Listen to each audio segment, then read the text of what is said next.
क्या फरवरी और मार्च का महीना आते ही आपके अंदर भी गब्बर सिंह जाग जाता है और आप अपने आसपास वालों से ये पूछते हो कि होली कब है?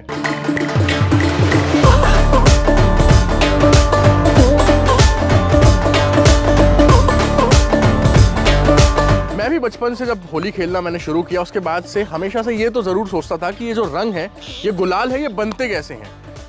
आज मैं इस वीडियो में ये डिकोड करने वाला हूं और आपको भी बताने वाला हूं कि होली पर जो गुलाल आप एक दूसरे को लगाते हैं, जो रंग बाजारों में बिकते हैं, वो आखिर बनता कैसा है। ये सब जानने के लिए हम आज आए हैं colour capital of India, Hathras में।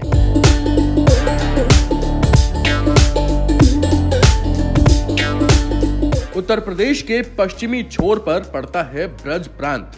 ब्रज प्रांत में ही एक छोटा सा जिला है हाथरस। वो हाथरस जिसे हम कलर कैपिटल ऑफ इंडिया भी कह सकते हैं। जानते हैं क्यों?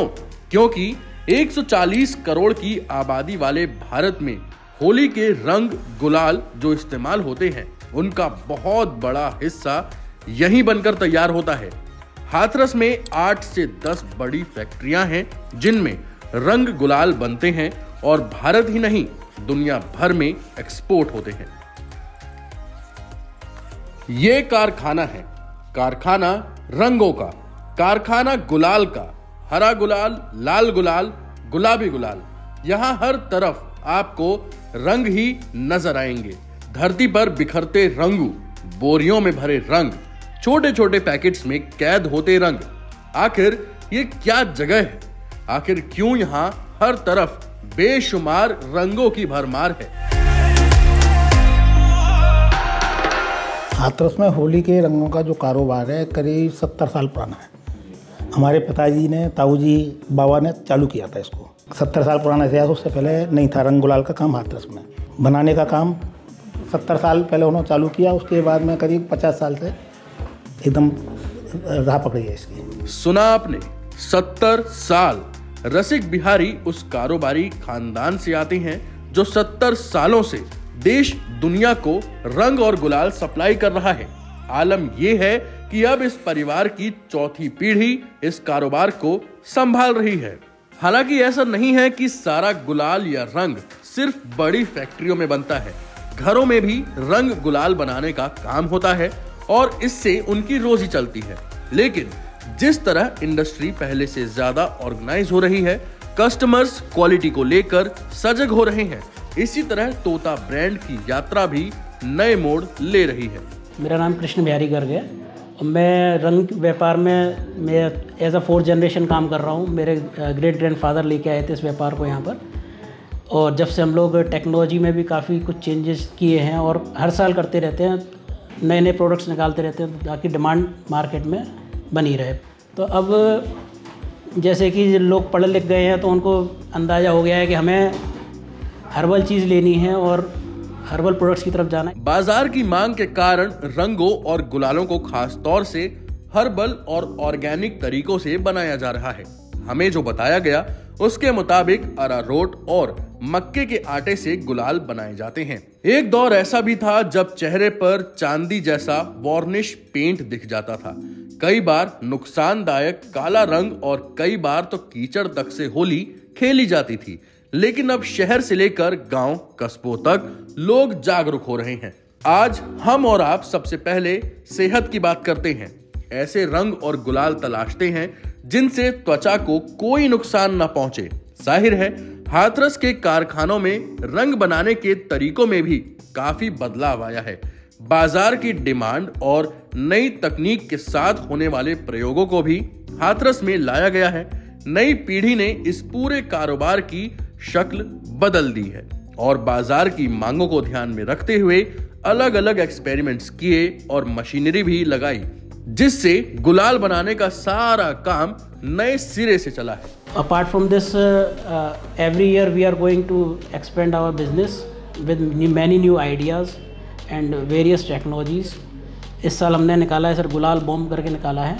इसमें कि एक पाउच के अंदर गुलाल है, उसको आप मारेंगे तो आपके लगेगी नहीं, गुलाल निकलेगा। लास्ट ईयर हम लोगों ने किया था, एक कलर थंडर निकाला था, तो उसको चलाने से पूरे उसमें पूरे एनवायरनमेंट में एक ही बार में पूरा गुलाल गुलाल हो जाता है।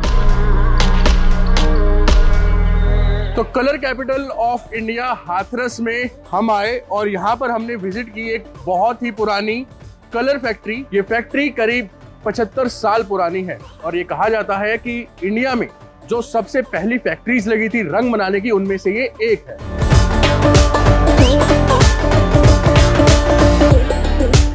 गालों और माथे पर चुटकी भर गुलाल लगाते वक्त हम शायद सोचते भी नहीं होंगे कि इसे बनाने के पीछे कितनी मेहनत लगती है। हाथरस की फैक्ट्रियों में अनगिनत मजदूर काम करते हैं। इनकी दिन रात की मेहनत ही हमारी होली को रंगीन बनाती है। मैं पहले आया था यहाँ पे तो क्या करते थे, फील्ड में सुखाते थे, तो उसमें बहुत दिक्कत आती थी, मौसम खराब होता था तो बार बार त्रिपाल लगने की। अब क्या सर ने हमारे ने मशीनें की टेक्नोलॉजी लाई है तो चार इस पर मशीन पर सुखाते तो ये प्रॉब्लम जो सॉल्व हो गई है कि पहले माल 2 दिन में 3 दिन में उठाया जाता था। अब ये क्या माल बना तो हल्की कंप्लीट हो जाता है। अकारोट बोलते हैं उसको, मक्का का आटा सादा भाषा में। उसको हम उस रौले पे ले जाते हैं, उसको डालते हैं, उसमें आरओ का पानी मिलाया जाता है। आरओ का पानी मिला के उसमें फिर फूड वाले कलर डाले जाते हैं जो शरीर पे इन्फेक्शन नहीं फैलाए। उनको फिर गीला करके माल मिक्स करके रोला से निकाला जाता है। फिर वो मशीन पर लाते हैं, तो मशीन से इस पर सुखाया जाता है। विशेष ध्यान रखा जाता है सफाई का। तो यहाँ से फिर खुशबू लग के अंदर जाता है, वो मशीनों से पैक हो। अब तक हमने आपको बताया कि रंगों के कारोबार और इसके बनने की कहानी क्या है, लेकिन अब आपको इसकी पूरी इकोनॉमी भी समझा देते हैं। एक अनुमान है कि हर साल हाथरस में 50 से 60 करोड़ का कारोबार होता है। सालाना करीब 10,000 टन गुलाल हाथरस से बनकर देश और दुनिया के बाजारों तक पहुंचता है। सर ये इंडस्ट्री ना पूरी तरह से स्प्रेड आउट हो चुकी थी, बस जीएसटी के आने के बाद फिर से लोग ब्रांड वैल्यू समझने लगे। अभी क्या हो रहा था, राजस्थान के अंदर 0% टैक्सेशन था जीएसटी आने से पहले, तो राजस्थान में जगह जगह घर घर ना बनने लगा था, पर वो क्वालिटी इतनी नहीं होती थी, उनको लोगों को आइडिया नहीं होता कैसे बनाना है, क्या करना है। तो सरकार से थोड़ा सा अगर जीएसटी में अगर थोड़ा सा रिबेट हो जाए, जैसे अभी 18% टैक्सेशन में है, तो व्यापारी थोड़ा सा हिचकिचा जाता है कि सर टैक्सेशन इतना है। गुड्स की वैल्यू वाइज आप देखेंगे तो वैल्यू सस्ता होता है गुलाल, सस्ते के ऊपर में टैक्सेशन ज़्यादा हो जाता है तो आदमी थोड़ा सा डरने लगा है।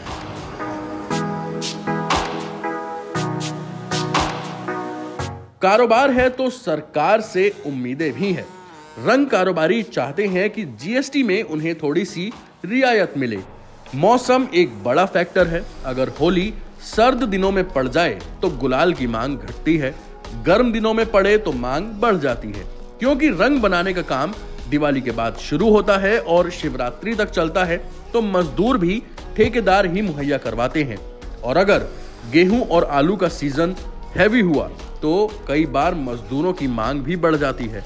लेकिन हाथरस का हौसला ऐसा है कि रंगों का कारवां कभी थमता नहीं और नहीं थमती रंगों के त्योहार होली की उमंग।